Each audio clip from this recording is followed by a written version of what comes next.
My stepdaughter wants her real dad to give her away. Plus updates.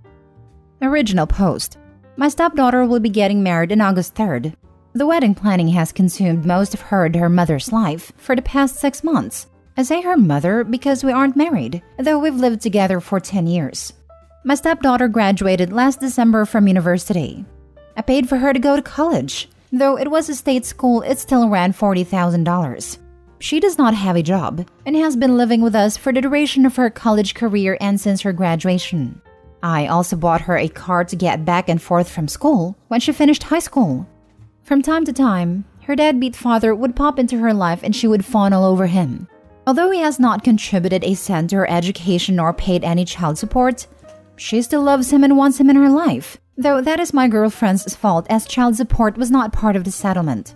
He stays long enough to break her heart by skipping town and breaking some promise that he made her. So, the wedding venue holds 250 people max. I gave them a list of 20 people that I want invited, since I was paying for everything. They told me that was no problem and they'd take care of it. So, I let these people know they'd be getting an invite and they should save the date. This Saturday, I saw one of my friends on this list at a golf course and asked if he was coming. He told me that he wasn't invited. He told me that he got an announcement but not an invitation. He had it in his backseat, along with probably 6 months of mail and showed it to me. Sure enough, it was just an announcement. And my name was nowhere on it. It had her dad's name and her mom's name, and not mine. This led to a pretty big fight with my girlfriend, as I found out that none of my list of 20 made a cut for the final guest list, because 250 people is very tight. I was angry, but not a hell of a lot I could do, because the important people in my life had already been offended. My girlfriend said if some people didn't RSVP yes, I might be able to get a couple people in. But that is an ultimate slap in the face in my opinion. So, I was boiling on Saturday. Yesterday, we had a Sunday dinner with the future in-laws family and us, and a surprise guest, the real dad.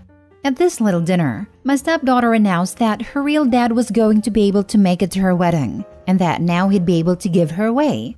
This was greeted with a chorus of, "Oh, how great," and "how wonderfuls." I don't think I ever felt so angry and so disrespected. I was shaking. I took a few seconds to gather my composure, because I honestly wasn't sure if I would cry or start throwing punches or both. Once I was sure I'd be able to speak, I got up from my chair and said I'd like to make a toast. I can't remember exactly what I said, but the gist of it was this: I'd like to make a toast. The sound of spoons against glasses ring in my ears. It has been my great pleasure to be part of this family for the past 10 years. Aw, how sweet. At this point in my life, I feel I owe a debt of gratitude to bride and groom, because they have opened my eyes to something very important. Confident smiles exchanged. They have showed me that my position in this family is not what I once thought it was. And now a glimmer of confusion and shock begins to spread on the faces in the room.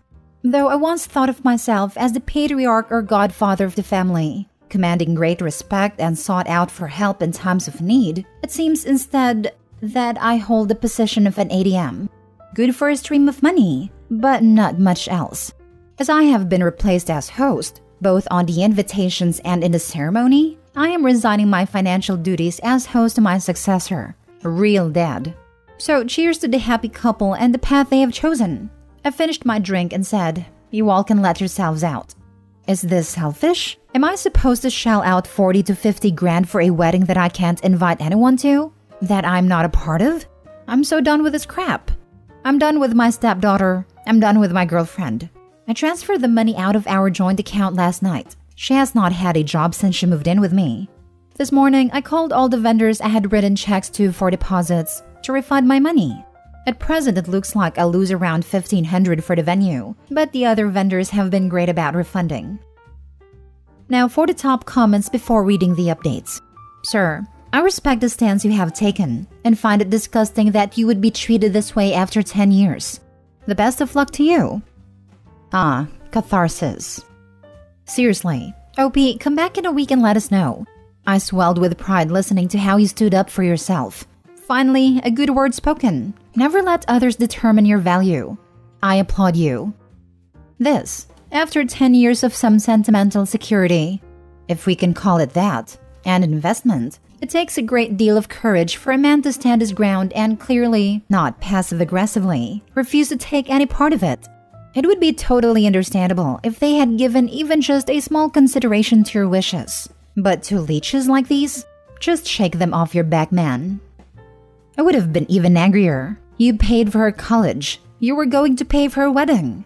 And they couldn't even do the bare minimum of inviting your 20 people? That is just pure disrespect towards you. I would get out of that toxic environment right away. I can't believe the mother would do this and allow it. As a woman who got dealt a deadbeat addict horrible piece of crap from my son's father, I'm amazed. I found a great guy who has been there for us. If my son acted like this, I would put him in his place. Real dad or not, this guy has been there day in and out. She could have even opted for both of them to walk her down the aisle. The worst part is, here is this man who grew to love her as his own. So much so that he wanted to invite people he loved to share in celebrating her love, and she basically said, screw that. Didn't even tell him, just hid it behind his back. You handled that beautifully. I'm a young woman with both a real dad and stepdad in my life that I love very much. I've often wondered which would walk me down the aisle. My two dads hate each other, so I worry about offending the other. Would you have felt better if she asked the both of you to walk her down the aisle? As in one dad on each arm?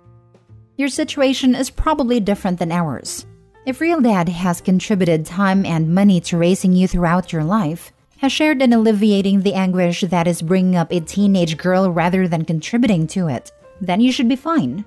Ask them both to meet you. Ask them both to do it as a favor to you. No man could refuse that. Very true. Sometimes you have to put your differences aside for the sake of someone else's happiness. My sister and I have a very similar situation. Our real dad has never paid for a single thing. It has hardly been in our lives at all. He was and is an alcoholic, and my mom chose to take him out of our lives when I was 2 and my sister was 5, and then she married another man when I was 6. Our last names were switched to his last name, and when my mom and stepdad got divorced when I was 12, he paid child support for us until 18. We've been calling him dad since I was 5, and consider him our dad, even though since I was 13 we started seeing our real father a couple times a year. We call them both dad. To clarify to each other which dad we are talking about, we say dad 1 or dad 2. Anyways, I would 100% get my stepdad to walk me down the aisle, even though I know this would hurt my biological dad.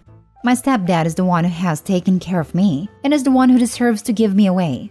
My sister, on the other hand, would get my biological dad to give her away, I believe.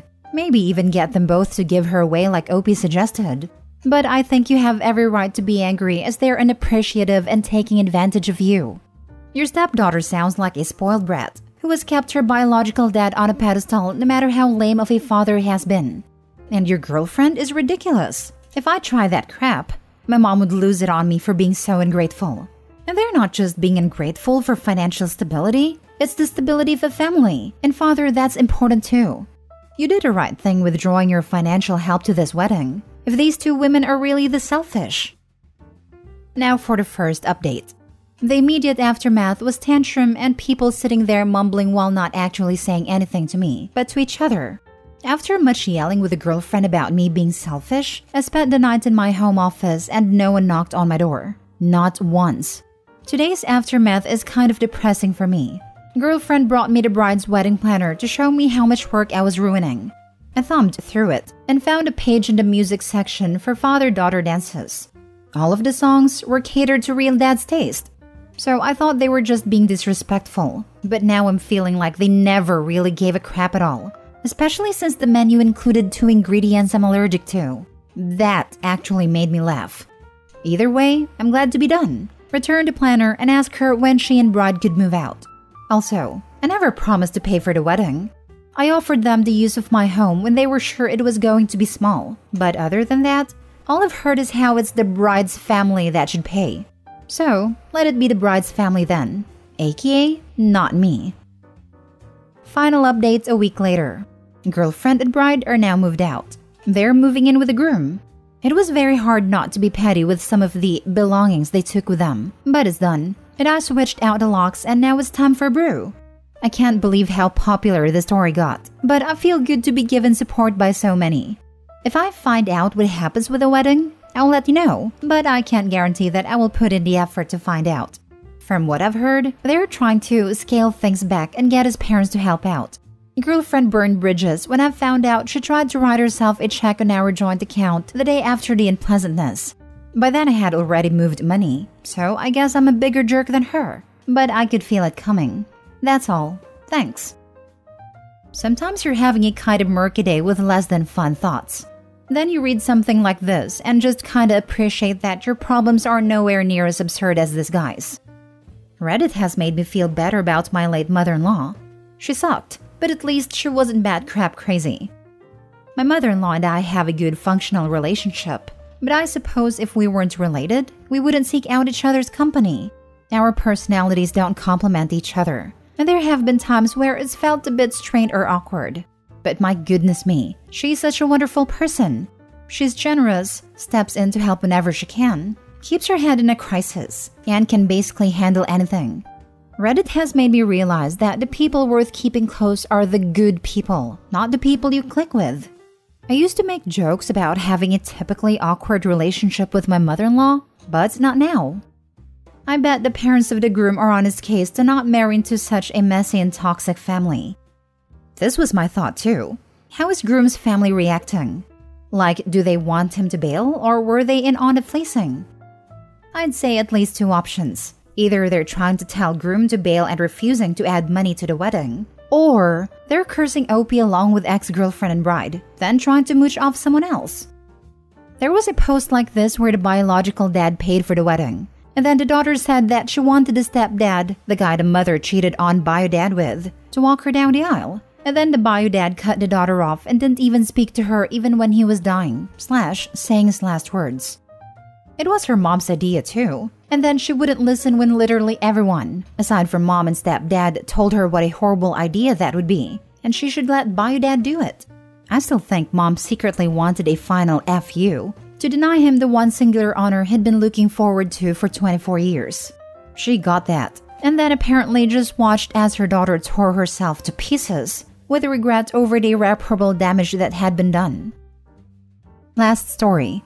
How to tell my female 35 family and friends that my partner male 42 doesn't owe them anything just because he's rich. My partner, not married, is generally considered rich. He's a good person, with a good career and is a good caretaker. He loves and helps his family any way he can. He's a good father, even a good ex-husband to his ex-wife. We met when he was going through some dark times. I helped him get through many things and overcome some dark behaviors. For this reason, he feels thankful to me. So he spoils me, not only with love but with things too. For instance, I had a really bad accident. So he bought me a 6-figure car, which I didn't ask for. But he did it anyway. He takes me on trips 3 times a year, one with his family, one with friends, and one just the two of us.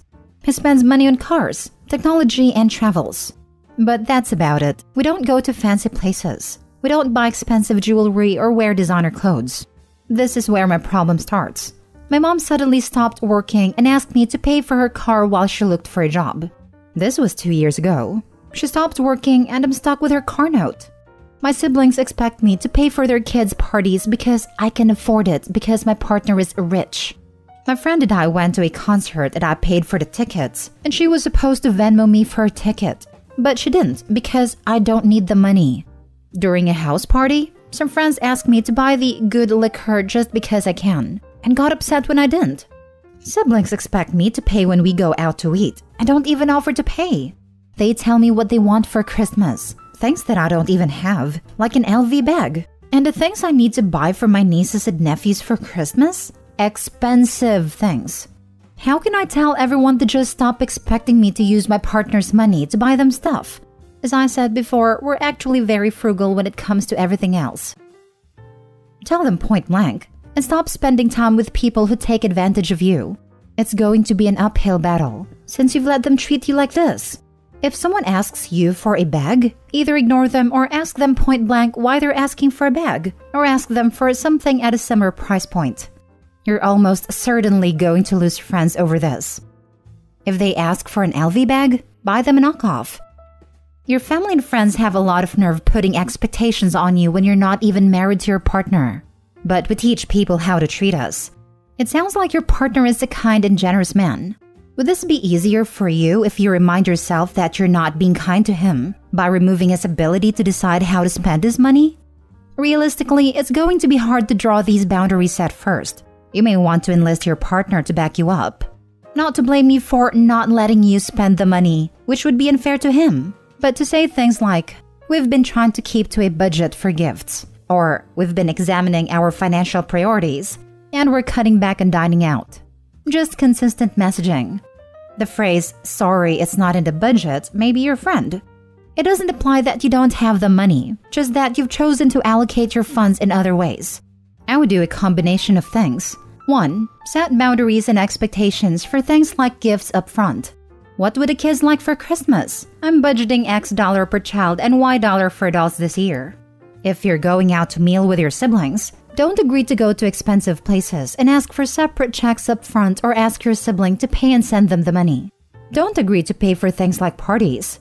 There will probably be an extinction burst where they ask you for even more stuff to see what they can get you to take on. But if you hold firm, they will eventually stop asking.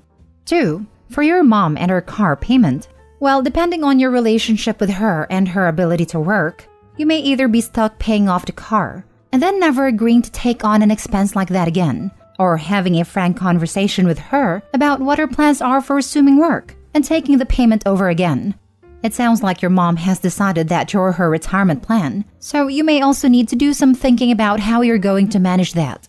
If you want, you can redirect the money for expensive gifts and stuff into educational funds for the kids in your family, so that you're still using your resources to benefit the family, but you're not setting expectations for material goods. And let's face it, they're going to come to you when it's time for college anyway. Might as well get ahead of it. Thank you for your comment. You have great ideas. I'm going to start telling them I have a budget for everything. Christmas, birthdays, etc. You're right. My mom thinks I'm her retirement fund. She's always mentioned it since I was little. She would say things like, I need to save money to buy her house when she's old. But now, she's using me to pay for a car. The car is in my name because she doesn't have good credit. So I guess I'm stuck with it unless she finds a job. But that's the last time I use my credit to help her buy anything.